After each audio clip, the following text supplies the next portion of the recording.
Work చేసినాను 2015 నుంచి 2024 వరకు.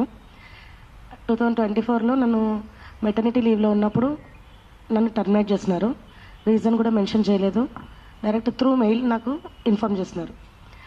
అండ్ ఆ మెటర్నిటీ బెనిఫిట్ కూడా నాకు ఇవ్వలేదు. ఎల్ఓపి మీదనే ఉన్నాను నేను, లాస్ ఆఫ్ పే. ఎందుకు అంటే నేను ఆల్రెడీ ప్రెగ్నెంట్ ఉన్నప్పుడే నేను రిక్వెస్ట్ చేసినాను పెయిడ్ మెటర్నిటీ లీవ్ కావాలని. పెయిడ్ మెటర్నిటీ లీవ్ ఇవ్వలేదు. అంటే అది సెకండ్ మెటర్నిటీ లీవ్ నాది. ఫస్ట్ మెటర్నిటీ లీవ్లో కూడా ఇవ్వలేదు. నేను అప్పుడు రిక్వెస్ట్ చేసిన, సెకండ్ టైం కూడా రిక్వెస్ట్ చేసిన. నాకు ఇవ్వకపోయినా నెక్స్ట్ అయినా రిఫార్మ్స్ మారితే కనీసం నెక్స్ట్ వచ్చే వాళ్ళకైనా యూజ్ అవుతుందని. సో కాంట్రాక్ట్ స్టాఫ్కి ఎవరికి ఇవ్వము, ఇప్పటిదాకా ఇవ్వలేదని చెప్పి ఇవ్వమని చెప్పినారు. తర్వాత అనుకోకుండా 2024లో ఏప్రిల్ 4th రోజు నాకు మెయిల్ వచ్చింది through HR neither appointing authority, nor recruiting authority and terminating authority. ఆ పర్సన్ నుంచి నాకు మెయిల్ వచ్చింది. అండ్ రీజన్ ఏం మెన్షన్ చేయలేదు, మీ సర్వీసెస్ ఇంకా ఫర్దర్గా కొనసాగం అని చెప్పేసి నాకు మెసేజ్ రావడం జరిగింది, మెయిల్ రావడం జరిగింది.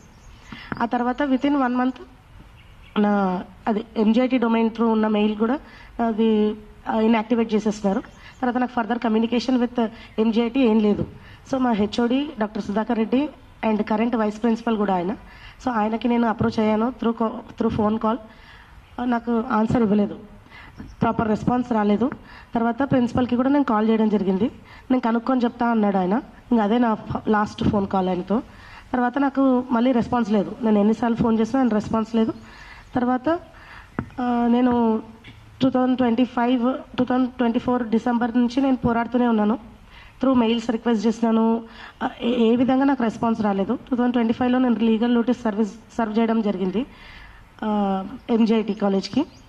సో అప్పుడు నాకు రెస్పాన్స్ రాలేదు. త్రూ అడ్వకేట్ నేను లీగల్ నోటీస్ పంపించడం జరిగింది, దానికి రెస్పాన్స్ రాలేదు. అండ్ నా ఎలిగేషన్ ఏంటంటే మెటర్నిటీ లీవ్ ఇవ్వరు, plus illegal termination in maternity. And ఈ 9 years సర్వీస్ ఏదైతే ఉందో ఆ 9 years సర్వీస్కి కూడా 7th పే స్కేల్ అనేది ఇంప్లిమెంట్ చేయలేదు. 2015 జూన్లో నేను జాయిన్ అయ్యాను త్రూ కాంట్రాక్ట్ బేసిస్.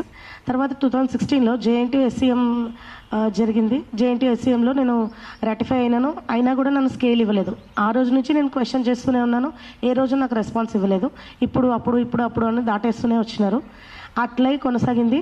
తర్వాత 2018లో హరితారెడ్డి అని మా మెకానికల్ డిపార్ట్మెంట్ స్టాఫ్, ఆవిడ వేరే 2 స్టాఫ్ పైన కంప్లైంట్ ఇచ్చింది. డాక్టర్ ఉదయ్ కుమార్ అండ్ శ్రీనివాసులు రెడ్డి, వాళ్ళిద్దరి పైన కంప్లైంట్ ఇచ్చింది.